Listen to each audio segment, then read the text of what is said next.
Well, well, well. Monday, fun. Hey, everybody, welcome, welcome, welcome. Episode 116 of the Nooner. What's up, Bill? My name's David Bradley. I am your host. Weekdays, Monday through Friday, 12 p.m. Pacific Standard Time. I'm dropping in here and delivering some noontime nuggets about either sales, business, or life. Today we're going to be talking about the middle class. Is it a trap? Are you stuck in it? What's the deal with that? Should probably tweet this out. What do you think? How was the weekend, Bill? So what are we doing here? Let me introduce myself to you guys. My name is David Bradley, Sales and Marketing Manager with Grant Cardone. Been doing that 5 years now. Let me blast this out on the Twitter here. Hashtag happening now at NLM. Oops.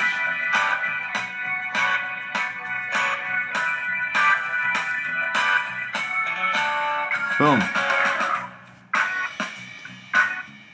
You guys do daylight savings time over there? What's up, Jose? All right, so let me just get into my deal here. So welcome. Let's introduce myself. Sales and Marketing Manager, Grant Cardone. 5 years on the job. What we do at Cardone Training Technologies, we work with individuals and businesses alike. From businesses the size of 1 to 100, we help you guys find and handle missed opportunity that will result in a production increase of 15 to 30%. Again, simply by helping you find and handle missed opportunity. That's our deal. If I can assist in that in any way, shape, or form, I want you to reach out to me at any time. 310-777-0352. That's my direct number. You can also email me, david@grantcardone.com, and I'm happy to help. Two other things you want to know about me. I'm the author of a book called How to Stop Smoking Without Killing Anyone. Smoked the cigarettes for 15 years, could not figure out how to quit, but I found a way to stop. Big difference between stopping and quitting, and that's a topic of my book. It's called How to Stop Smoking Without Killing Anyone. You can also check out stopdon'tquit.com for more on that. A little bit more on Grant Cardone. You can visit cardonesolutions.com. That's my blog on Grant. Third thing about me is I'm the founder of a hashtag called Rich Man's Gym. This is about home-based strength and conditioning for body, mind, and spirit. I do not believe you got to go to the gym to get in the best shape of your life. You can do that from home.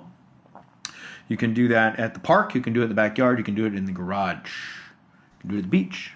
Anywhere you can bring some kettlebells or a pair of dumbbells, that's your Rich Man's Gym. If you can find a nice big fat oak tree that you can hang your Olympic rings from, that's your Rich Man's Gym. If you can take a jump rope somewhere, you got a Rich Man's Gym.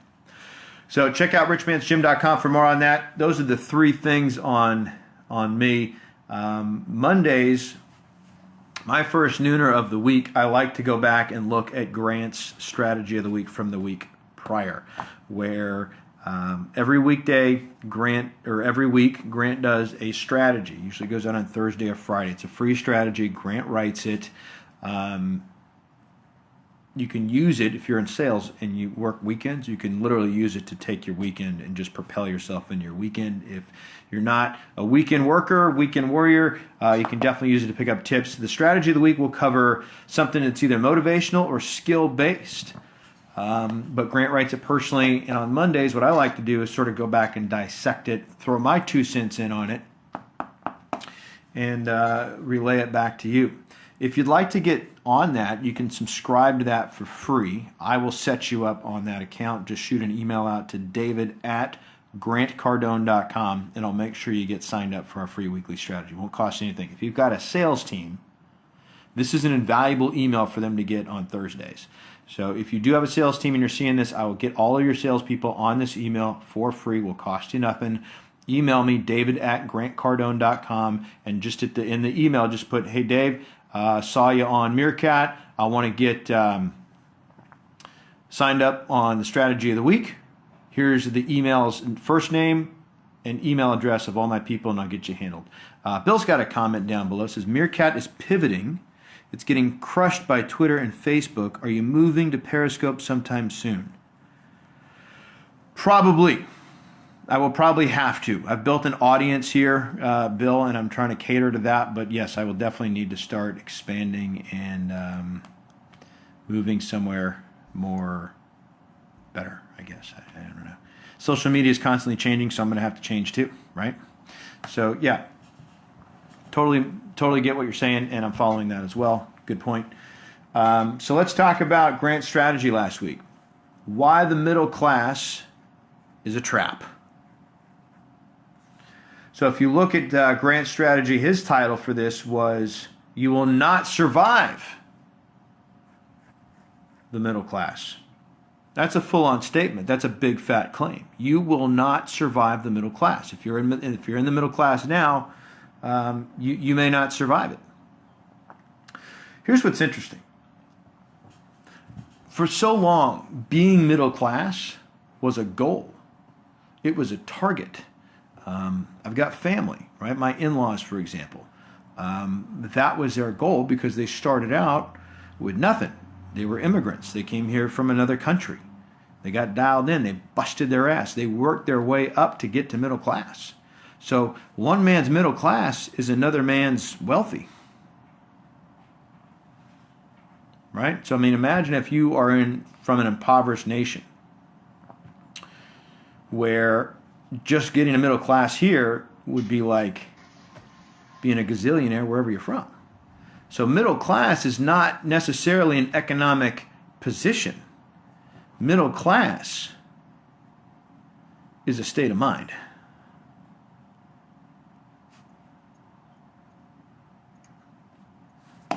Okay, so the question is it a trap? Is it, what do you think? So Bill, Laura, Jose, you guys are my regulars. Middle class, is it a trap? Is it safe? These are the questions that we got to look at. We got to really examine it now because things change, as Bill's observing with Meerkat. Meerkat may be gone in a couple weeks, maybe gone tomorrow. I don't know, but I'm still doing the nooners, so I'm gonna have to figure out where to bring that. Right? I could go to Ustream, I can go to Periscope, go to Blab. Lots of choices. Okay. So, is the middle class? Is it a safe place to be? Is there real freedom in the middle class? Being middle class, is that freedom?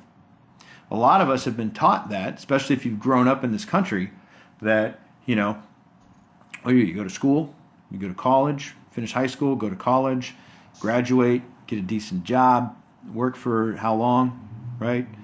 Get a house, white picket fence, 2 cars, 1.5 kids, 2.5 kids, whatever, okay? Retire, you get a watch, live another 20 years, and then die. That's middle, okay? Nope, not interested, sorry. So, is that freedom? Is that freedom now? Okay, in the 50s, that made a ton of sense. That was freedom. That was the American dream. But is that freedom? Or now, this concept of this middle class mentality, this middle class lifestyle, this middle class behavior, what if that dream has actually turned out to be nothing but a lie? What if it was sold to you as a method to create a slave? And that's the real big question that Grant's throwing down. If you're in the middle class, if you are of the middle class mindset and economic stature, are you truly a slave?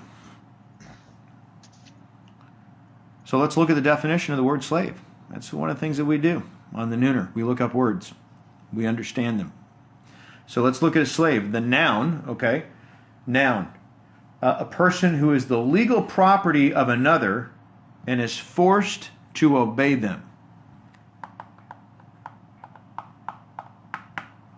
I had a conversation with somebody the other day about home ownership, and I said, well, who really owns the home? This is what I do. What do you mean? I'm like, well, if you don't pay your taxes, what happens? If you don't pay your property taxes, what happens? Do you really own your home? Or does the government? Do they own the land?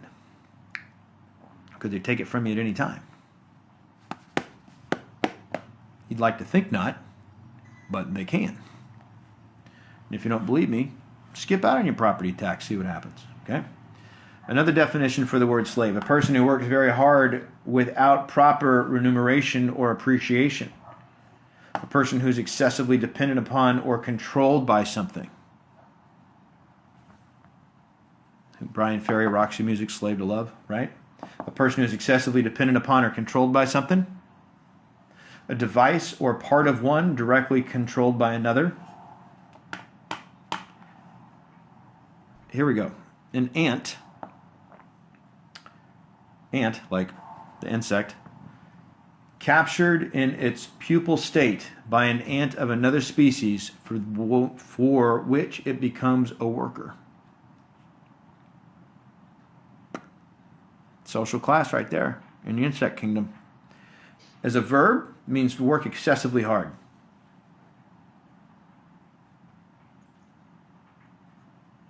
Okay? So we have some understanding. Bill says, yeah, banks own your home. You own the debt. That's right. That is right. Okay, so now that we have a firm understanding of what a slave is, then we go to this book, the 10X Rule. There's an entire chapter on this subject. Average is a failing formula. Average means what? Middle. Okay, so here's what Grant says in his strategy last week. If you want the freedom to make choices, the freedom to do what you want with your life, live where you want, and be who you want, the reality is the middle class is a trap.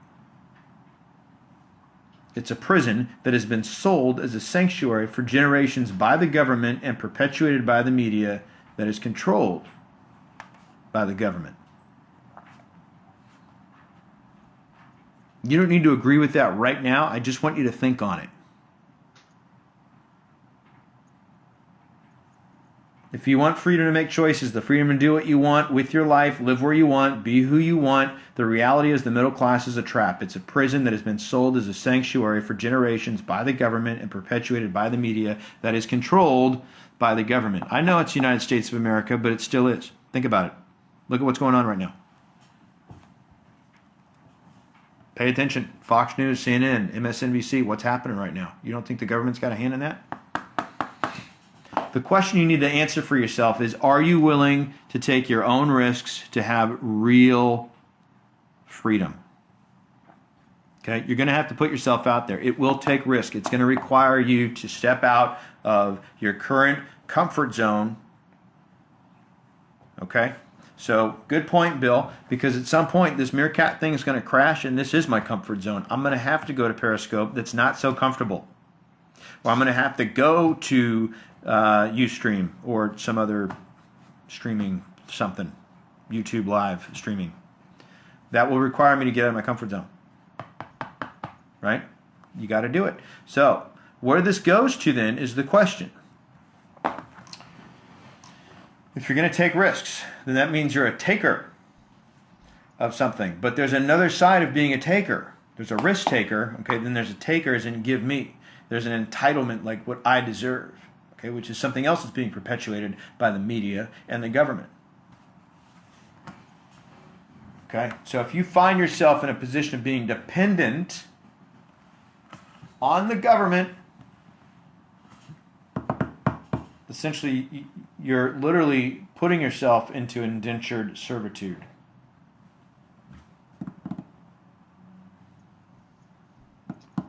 So if you need the government to survive, if you need the government to get by consistently all the time, if you can't step up, step out, then you have now found yourself in a victim mentality. This goes across all things. Being a victim is not a good. You can be a victim temporarily, right? You're in a car accident. You get mugged. Okay? You're a victim. Happens. But you don't have to stay that way. You don't have to stay a victim. Okay? A company I worked for many years ago, they went belly up. Okay, I'm out on my own. Yeah, I took unemployment for a little bit to get by till I can get something else, till I can step up. Okay, you got to decide for yourself if you want someone to just give you fishes all the time, or do you want to learn how to fish? Because what happens if the fish, you're in a pond and you run out of fish? You're going to have to move. You got to find a better pond. If the person that's giving you the fish can't give you the fish anymore, you're going to have to learn how to fish, or you're going to die.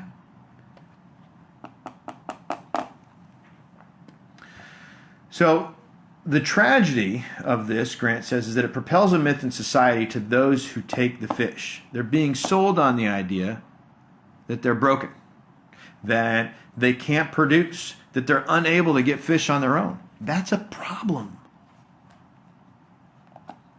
And the one thing that we've got a lot of social programs in this country that has helped people get up, okay, and help people rise up and become something better, okay? They're all good things. But when you become dependent on that for survival, that's not a good thing. Because if you rewind before these social programs existed, there was no minimum wage. There was no unemployment insurance. There was no welfare. There was no government-funded health care of any sort. There was no VA. Okay? Guy goes and fights in the Civil War. Okay? My great-great-great-grandfather, Alonzo Bradley, fights in the Civil War. Okay? One of the most brutal wars this country's ever seen. Okay? Throws his back out loading a train. Right? Gives himself lumbago, which means he had really bad discs. Okay? He's a farmer. Guy can barely work. Okay, what happens when he gets home? He's on his own. There was no pension. I mean, he applied for it, but he didn't get it. How long did that take? He had to fend for himself for many years, farming in pain with a slipped disc. Okay, did he do it? Yeah. Did he suffer? Yeah. Was it unjust? Probably. He deserved better. Absolutely. Didn't change the fact that he still had to go fishing. Didn't change the fact that he had to pull himself up by his bootstraps and recognize my family deserves more. They deserve better. I'm going to bust my ass to create this, build this farm, work this land to take care of my family. Okay? He was committed to that, and he found a way. That drive is gone because people can just rely on something else. You have to sell yourself on your ability to pull yourself up no matter what the circumstances are. Okay? So this is a risk Grant took. It's a risk I took when I came to work for Grant. The reality is that if it's up to you, or if it would be up to anybody, it needs to be up to you. Okay? You've heard that saying 1,000 times. If it is to be, it's up to me. You want to be in control of what happens in your life. Control your destiny. Choose it. Okay? In 2012, approximately 52.2 million people used government assistance. That was in 2012. Where do you think it's at right now? Okay, whatever the number is, it's too large. So for Grant, the purpose of the strategy wasn't to make a political statement on welfare, and that's not the purpose of me either. This really isn't about that. What I'm hoping to bring home to you, which is what I think what Grant was trying to bring home, is that government assistance doesn't make you stronger. It doesn't help you get out. It's literally designed to keep you in a vicious cycle. So if you can avoid getting in it to begin with, great. And if you wind up in it, get out as quickly as you can.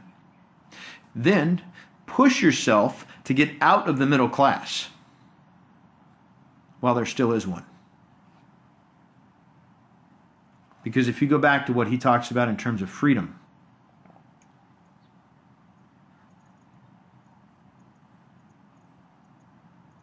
the freedom to make choices, the freedom to do what you want with your life, live where you want, be who you want. The reality is that the middle class is a trap. You need to stack cash. Here's the best part about, thank you, Bill. The best part about the strategy of the week and the quote and how I'm going to wrap up the nooner. The pursuit of happiness, which is a right given to all Americans, demands. Grant said require, but I'm going to throw in demands. Demands that you pursue.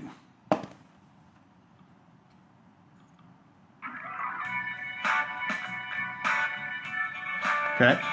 Tweet that out today. Tweet that out and tag me in it. The pursuit of happiness requires you to pursue. What are you going to pursue this week? Happiness. But what's happiness to you? Let me show you what happiness is to me.